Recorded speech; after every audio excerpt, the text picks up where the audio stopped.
Have you ever been absolutely 100% convinced of something, really sure, only to find out later you were, w- well, completely off base? Oh, definitely.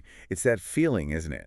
Where something seems so obvious, so Right, clear. like you see a pattern, maybe in your daily routine, and think, okay, got this figured out, and then bam, everything goes sideways. Exactly. Or maybe you listen to an expert, someone really confident, and you just sort of adopt their view. Yeah, without really questioning it. And then later you realize, maybe that wisdom wasn't quite so wise after all. It's a remarkably common human experience, those moments.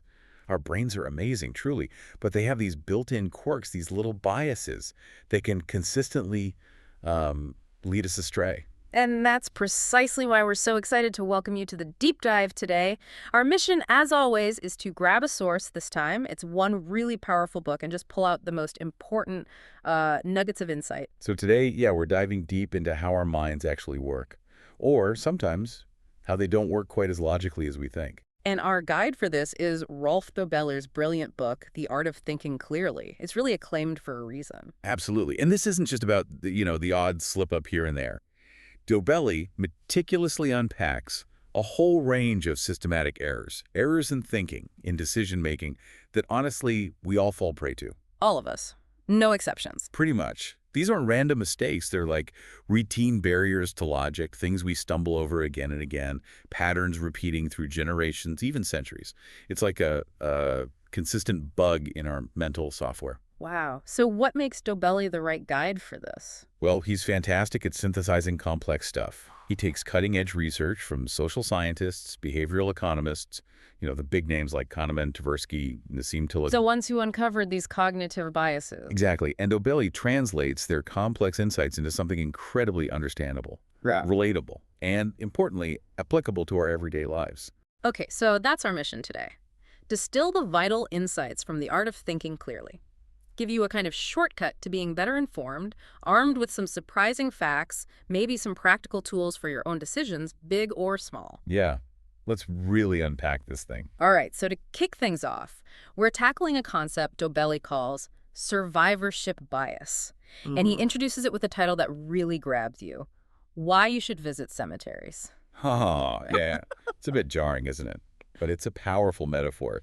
What he means is that survivorship bias is this systematic tendency we have to overestimate our chances of success. Overestimate. How so? Because success stories are made hyper-visible. Triumph is shouted from the rooftops. But the failures, the vast majority of attempts that don't make it, they remain invisible, hidden away in what he calls the graveyard of the unsuccessful. So we don't see the whole picture, we just see the winners. Precisely. And that makes it incredibly hard to realistically assess the odds of anything. He uses this great story, doesn't he, about Rick the rock star. Oh yeah, that's a classic illustration. Rick sees successful rock stars everywhere. TV, magazines, concerts, online charts. They're unavoidable. Right, it looks like there are tons of them, and they're all making it big. So naturally, Rick gets motivated, starts a band, thinks, hey, if I just work hard enough. I can be like them. Makes sense. But Dobelli points out the crucial thing Rick is missing: the maybe 10,000 other musicians. For every one success story, the ones who toiled for years, faced rejection, maybe went broke. The ones in that graveyard. Exactly. And journalists generally aren't interested in writing about failures unless it's a fallen superstar, right? Right. So that huge cemetery of dashed dreams stays hidden, invisible. That really drives the point home. And it's not just rock stars, is it? This bias applies, well, everywhere. Absolutely everywhere. Think about, say, literary success. You see the bestsellers, the famous authors, but for every one of them. There are hundreds, maybe thousands, who didn't get published, or whose books didn't sell. Exactly. Hundreds whose books barely sell. Hundreds more who never found a publisher. Maybe even more whose manuscripts are just gathering dust. We only hear about the survivors. It creates this totally skewed idea of how likely literary success actually is. It makes the odds look way better than they are. Or, think about finance. What about something like the Dow Jones Index? Perfect example. The Dow Jones is, by definition, made up of out-and-out survivors. Yeah. Big, established, successful companies. But what about all the businesses that failed? Or the small ones that never got big enough? They're completely excluded. So while we often see a stock index like the Dow presented as a sign of the country's economic health, It's not really indicative of the whole economy, is it? Because it ignores the massive graveyard of failed ventures. Precisely. It's a biased snapshot, focusing only on the survivors. And this even creeps into the self-help world. Oh, massively. Dobelli urges deep skepticism toward the endless books and coaches focused only on success. Why? Because the unsuccessful people don't write books about their failures. Exactly. They're usually too busy dealing with a failure or they just fade away anonymously. So we only hear from the winners, reinforcing this idea that success is just about following a formula. When really, it's often more complex. Talent, luck, timing. A whole mix of things, including surviving that brutal competition where many others fail. Okay, but here's where Dobelli says it gets really kind of insidious, right? About attributing success. Yes, this is key. When you are part of a winning team or you achieve some success, you might start thinking your success is purely down to specific traits you have or actions you took. Okay. But those same traits or actions might be just as common or even more common among the failures in the graveyard. You just don't see them there. Huh. Can you give an example? He mentions how sometimes, just by chance, studies might show a link between, say, red wine consumption and living longer. Right, those stories pop up all the time. And because they're appealing, simple narratives, they get tons of attention. They spread like wildfire. Meanwhile, maybe there are other, more rigorous studies showing no link, or a much more complicated picture. The boring but correct results. Exactly. They go unnoticed. So our bias towards simple, positive stories amplifies these potentially false findings. We end up believing red wine is a magic bullet because the failures, the studies showing no effect, are invisible. Wow. That is dangerous. It preys on our desire for easy answers. It really does.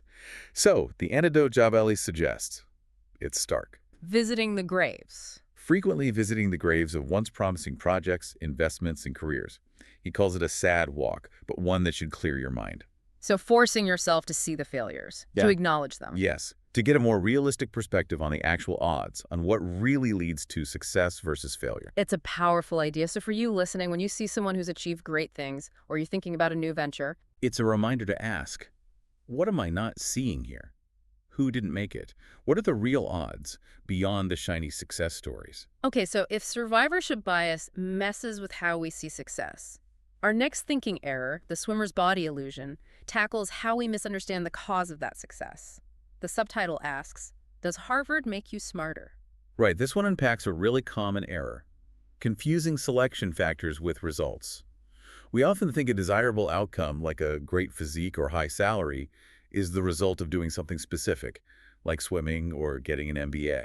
But it might not be the activity causing the outcome. Exactly. Often it's due to pre-existing characteristic that allowed someone to be selected for that activity in the first place. Our brains kind of skip over that part. The anecdote here is from Nassim Taleb, right? Bar. About swimmers. Yeah, it's brilliant.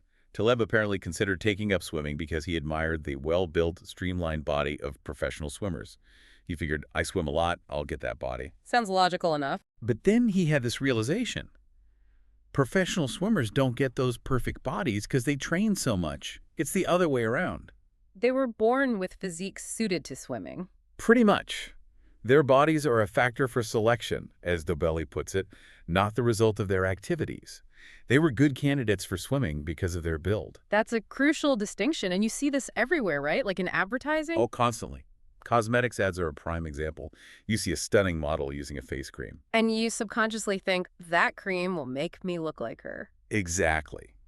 But the reality is the models are chosen because they are already naturally attractive. Their beauty is the selection factor, not the result of the product. It's classic misdirection. And it's not just looks. What about things like MBA degrees and salaries? Same illusion often applies.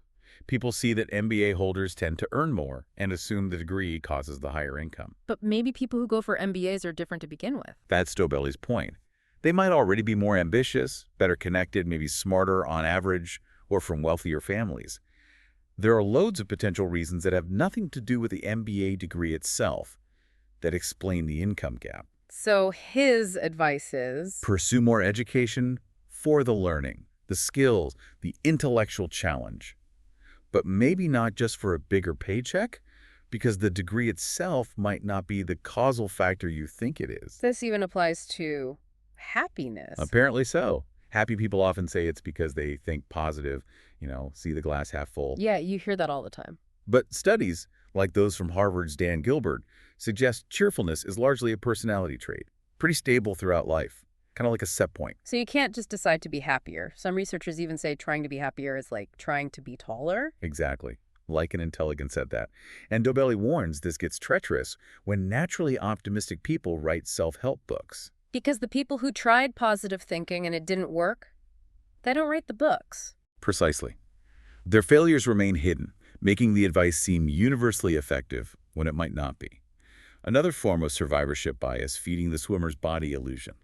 So the antidote here, what does Dobelli suggest? It's about self-awareness. Be wary when you are encouraged to strive for certain things, be it abs of steel, immaculate looks, a higher income, or happiness. Before you jump in. Look in the mirror and be honest about what you see. Understand your own starting point, your own inherent traits or selection factors. That's fascinating. How often do we chase an outcome, like that swimmer's body, without really knowing if we have the underlying aptitude for it? Right. Are we building the body through effort or just admiring someone who was built that way to begin with and confusing the cause and effect? It makes you rethink goals, education, everything. Okay, our third bias in this perception section is one I think everyone experiences, the clustering illusion. The title is perfect. Why you see shapes in the clouds.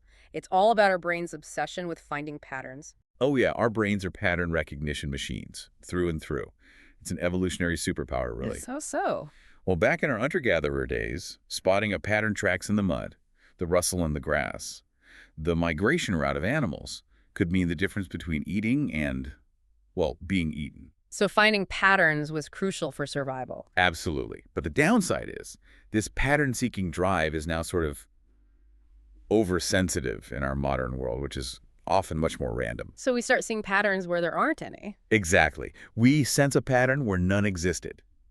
We mistake pure chance for some kind of rule or meaning because randomness makes our brains uncomfortable. We crave order. Dobelli gives some pretty wild examples of this, doesn't he? He really does.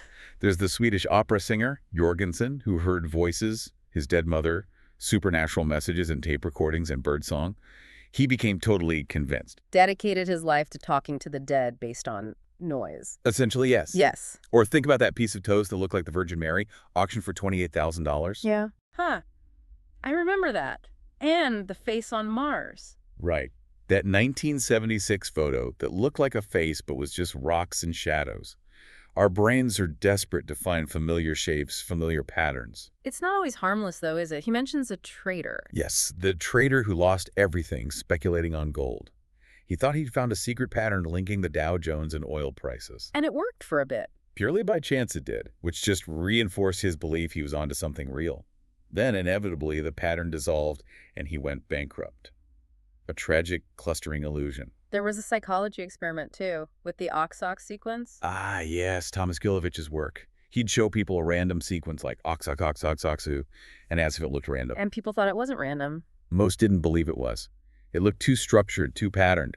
Same with rolling a die, getting the same number 4 times in a row. Feels like it can't be chance, even though it absolutely can. We struggle to accept streaks happen randomly. There was a wartime example, too. London bombings. Yes. During the V-1 rocket attacks in WWII, Londoners plotted the bomb sites on maps and became convinced there were patterns. Certain areas seemed safer, others seemed targeted. They thought they'd figured out the Germans' aiming strategy. Exactly. But post-war analysis showed the impacts were totally random. The V-1s were just wildly inaccurate. The perceived clusters and safe zones were pure illusion, born from a desperate need to find order in terrifying chaos. So how do we fight this incredibly strong urge to see patterns everywhere? Dobelli advises skepticism, loads of it. If you think you have discovered a pattern, first consider it pure chance. Assume it's random until proven otherwise. Pretty much. And if it seems too good or too weird to be true, find a mathematician and have the data tested statistically. And for those faces in toast or clouds? He has that funny line. If Jesus really wants to reveal himself, why toast? Why doesn't he do it in Times Square or on CNN? It's about applying rational scrutiny before jumping to conclusions based on perceived patterns. It really makes you think.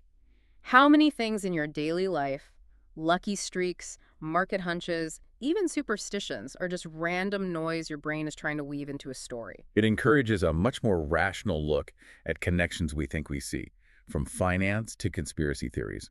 Are they real, or just clouds that look like faces. Okay, moving on from how we perceive things, let's get into social dynamics. And this first one is huge. Social proof. Dobelli's subtitle just nails it. If 50 million people say something foolish, it is still foolish. Huh. Yes, that cuts right to the chase, doesn't it? Social proof is basically the herd instinct. We feel we're behaving correctly or that an idea must be true simply because lots of other people are doing it or believing it. So safety in numbers Yeah. or correctness in numbers? Exactly. The more people doing something, the more right it feels. The more people believing something, the truer it seems, which, as Dobelli points out, is often completely absurd when you stop and think about it. You see this all the time in small ways, right? Like you walk down the street and see a group staring up. You look up to, instantly, almost without thinking. Or at a concert, one person starts clapping and suddenly everyone joins in. Yep. Or leaving a tip just because you see others doing it, even if you weren't sure you needed to. It's that subconscious pull. Follow the crowd. But it's not always harmless, is it? This herd instinct. Not at all. Dobelli calls social proof the evil behind bubbles and stock market panic. Think about it. Irrational buying or selling spreads like wildfire because everyone else is doing it. It also drives trends, fashion, diets, management fads. All of those.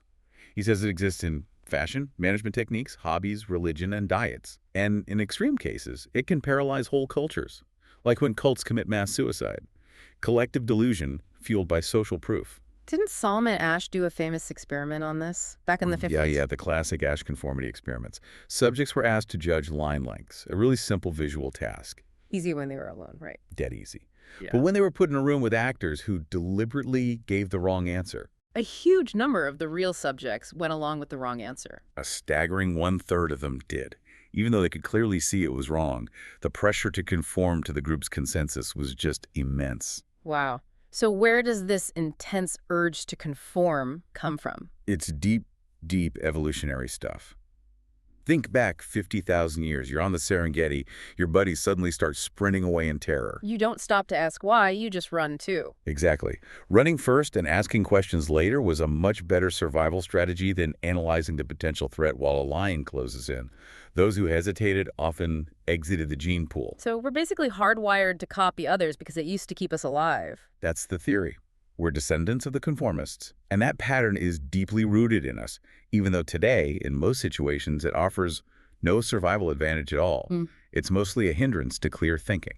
People even use this deliberately, don't they? Like canned laughter on TV shows. Absolutely. Canned laughter is pure social proof manipulation. It signals, this is funny, you should laugh now, and often we do. Dobelli gives a much darker example, too, involving Nazi Germany. Yes, a really chilling one. Joseph Goebbels' 1943 speech, asking for total war. The massive crowd roared its approval.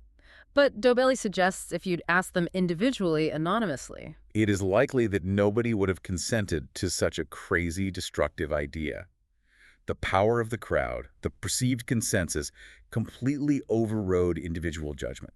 Terrifying. Are there any times social proof is actually useful? Dobelli concedes maybe one or two rare cases.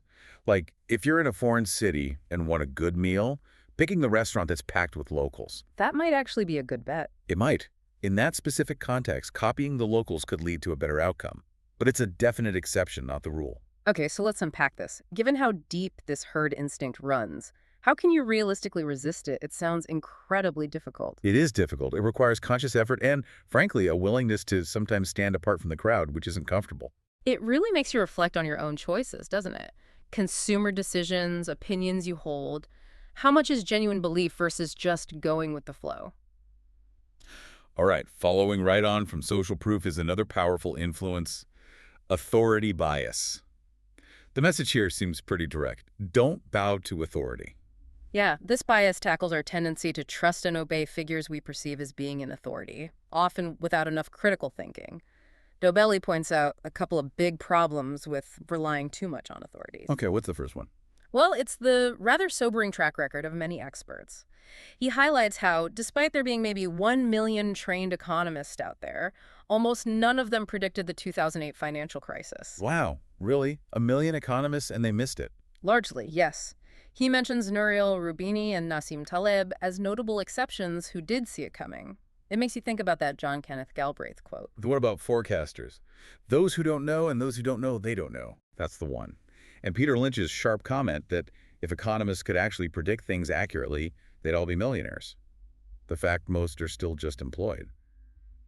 Well, it tells you something. So expert predictions aren't always reliable. Often, far from it. And it's not just economics. Think about medical history. What about it? Dobelli makes the shocking point that up until 1900, it was discernibly wiser for patients to avoid doctor's visits. Avoid doctors? Why on earth? Because hospital hygiene was often terrible, and common practices like bloodletting or giving patients mercury were actually harmful.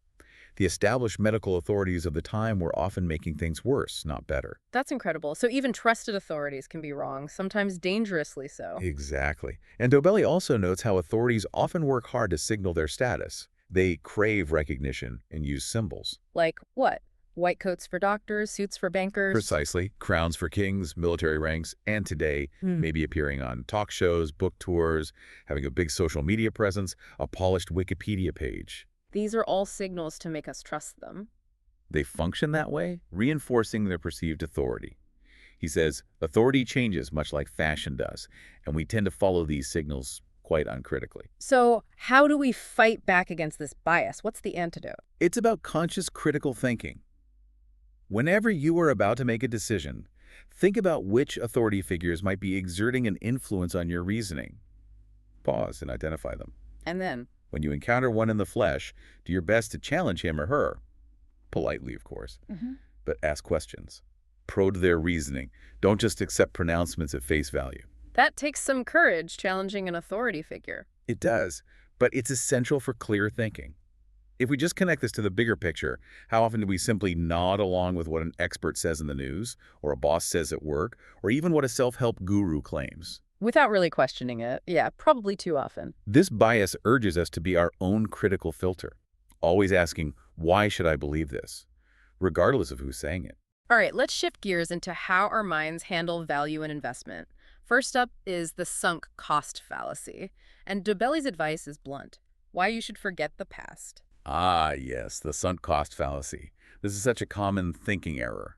It's when we keep pouring resources, time, money, energy, even love, into something that's clearly a lost cause. Just because we've already invested so much. Exactly. The past investment becomes the reason to continue, even if looking forward it makes absolutely no sense. We tell ourselves, I've put so much in, I can't stop now. Dobelli shares a really funny personal story about this, right? With his wife in a bad movie. Yes. They're watching this dire film, and he wants to leave. But his wife insists they stay because they'd already spent $30 on tickets and snacks. And he tries to argue. He protests the money's already gone. This is the sunk cost fallacy at work. He tries to explain that the $30 is spent whether they suffer through the rest of the awful movie or cut their losses and enjoy their evening. Logically, the past cost shouldn't matter for the future decision of whether to stay. Precisely. But he admits he gave in anyway, which just shows how powerful the pull of this fallacy is, even when you know about it. And this isn't just about bad movies, obviously. It happens in business, relationships. All the time, leading to really bad decisions. He gives the example of an advertising manager who won't scrap a failing campaign because we've invested so much money in it. Focusing on the past spending, not the future results. Yep. Or the friend who stays in a terrible relationship because they've invested so much energy even after repeated betrayals. Classic sunk cost thinking. Investors do this too, right? Holding on to losing stocks. Oh, constantly. Basing decisions on the purchase price. You hear it all the time. I can't sell now. I've lost too much money on this stock. I need it to recover. But Dobelli says the original price is irrelevant. Completely irrelevant for the decision now. What counts is the stock's future performance. The money paid is gone, sunk. The only rational question is, based on what I know today, is this the best place for my money going forward? There's a famous large-scale example of this, the Concorde. Ah, yes, the Concorde effect, a textbook case. Both the British and French governments knew fairly early on that the supersonic jet project would likely never be profitable. But they kept pouring money into it anyway. Billions. Why? Partly to save face. Admitting defeat would mean admitting they'd wasted massive amounts of taxpayer money already, so paradoxically they wasted even more money trying to justify the initial sunk cost. What's the psychology behind that? Why is it so hard to admit defeat? Dobelli suggests it's because consistency signifies credibility in our society. We admire perseverance. Contradicting ourselves or changing course feels like failure, like being weak or flighty. So continuing a doomed project lets you delay admitting the mistake. Keep up appearances. Exactly, even if it leads to a much bigger loss in the long run. He even mentions this thinking played a role in prolonging the Vietnam War continuing involvement, partly because of the immense cost already incurred. You can often hear this fallacy in everyday language, can't you? Phrases like, Oh yeah, we've come this far. Or I've already read half this book. Or, but I've spent 2 years on this course. if you hear yourself saying things like that. Red flag. That's the sunk cost fallacy talking, trying to make your past investment dictate your future actions irrationally. So the antidote is simple but hard. Simple in concept, yes. Rational decision-making requires you to forget about the costs incurred to date. Period. No matter how much you have already invested, only your assessment of the future costs and benefits counts. Forget the past, focus only on the future potential. That's the rational path. It really makes you ask yourself, doesn't it? Are you throwing good money or time or effort after bad just to justify what's already gone? It's a call to identify this in your own life, relationships, career, projects, and consider the real cost of not letting go. Sometimes cutting your losses is the smartest move, even if it feels painful initially. Okay, next up in how our minds value things is the endowment effect. Dobelli's advice here is pretty straightforward. Don't cling to things. Right. This bias is our tendency to think things are more valuable simply because we own them. The mere fact of ownership inflates the perceived worth in our minds. So if I'm selling something, I'll probably ask for more than I'd be willing to pay for it myself. Typically, yes. Yeah. Significantly more. Often, it's like our mental accounting gets skewed the moment something becomes ours. Dobelli tells a personal story about this too, doesn't he? With a BMW. He does. Captures it perfectly. He buys a used BMW for $40,000. Literally the next day, a stranger offers him $53,000 cash for it, right there at a gas station. Wow. $13,000 profit overnight? Did he take it? He says he ridiculously declined. It was only later, driving home, that he realized how irrational that was. Why? What happened in his head? The car he valued at $40K just 24 hours before had, simply by becoming his, suddenly felt like it was worth more than the $53K offered. Ownership instantly inflated its value to him. Rationally, he should have sold, banked the profit, and bought another similar car. But the endowment effect kicked in. Strongly, it overrode his rational calculation. And this doesn't just apply to things we fully own, right? He talks about near ownership. Yes, places like auction houses, Christie's, Sotheby's, they apparently thrive on this. As you're bidding, raising your paddle. You start to feel like the item is already yours. Exactly. That feeling of it being practically theirs makes bidders willing to pay much more than they initially intended. Pulling out of the bidding starts to feel like a loss, losing something you already mentally possess. Which Dobelli says defies all logic from a rational standpoint. Completely. It's related to the winner's curse, too, where the person who wins the auction often ends up being the economic loser because they got caught up in the bidding frenzy and overpaid, partly driven by this endowment effect. That's fascinating. Just the feeling of ownership, even before you actually own it, warps your judgment of value. It's incredibly powerful. It's a good reminder to constantly step back and ask, am I valuing this rationally, or is my sense of ownership or potential ownership clouding my judgment? Makes you think about selling your house, negotiating a salary, even just deciding whether to keep old clutter. Are you clinging to things just because they're yours? All right, let's dive into how we handle information and experts. This next concept Dobelli discusses is crucial: chauffeur knowledge. And the key question is your expert a chauffeur or a professor? Ah, yes. This is borrowed from the great Charlie Munger. It draws a really sharp line between two kinds of knowledge. Okay, what are they? First, there's real knowledge. This is deep understanding, earned through serious time, effort, intellectual curiosity. Someone who truly gets the topic, its nuances, its complexities. That's the professor. And the second kind? That's chauffeur knowledge. Yeah. This comes from people who've learned just enough to sound like they know what they're talking about. They can put on a show, use eloquent words, maybe recite facts, as if reading from a script. But they don't actually understand it deeply. They can't apply it. Exactly. They lack true comprehension beneath the surface performance. They're the chauffeurs. The story illustrating this is about Max Planck, the physicist, and his actual chauffeur, right? Yes, it's a brilliant anecdote. Planck was touring Germany, giving the same lecture on quantum mechanics over and over. And his chauffeur heard it so many times. He knew it by heart. So one day, the chauffeur suggests, "Professor, let me give the lecture tonight in Munich. You can sit in the front row wearing my hat." Huh. Did Planck agree? He did, apparently amused, and the chauffeur delivered the technical lecture perfectly. But then came the Q&A. Uh-oh. A physics professor asked a really complex, specific question. The chauffeur, without missing a beat, cleverly replied, "Never would I have thought someone from such an advanced city as Munich would ask such a simple question. My chauffeur will answer it." Brilliant. Perfectly deflecting while exposing the difference between reciting and understanding. Exactly. It hilariously shows how deceptive that surface-level chauffeur knowledge can be. And Dobelli argues we see this chauffeur knowledge all over the place today, like with news anchors. Yes, he's quite pointed about it. Calls many news anchors actors, period. He marvels at the respect and money they command for basically reading scripts about topics they might barely grasp. Experts in presentation, not substance. What about journalists? Are they chauffeurs too? He makes a distinction. Some veteran journalists do have deep, specialized knowledge. They're the professors. They understand complexity, nuance, exceptions. But the majority. He argues the majority tend toward chauffeur knowledge, able to quickly conjure articles off the tops of their heads, often recycling information without deep verification or understanding. And even in business, CEOs. He observes that especially in large companies, there's often an expectation for the CEO to have star quality, charisma.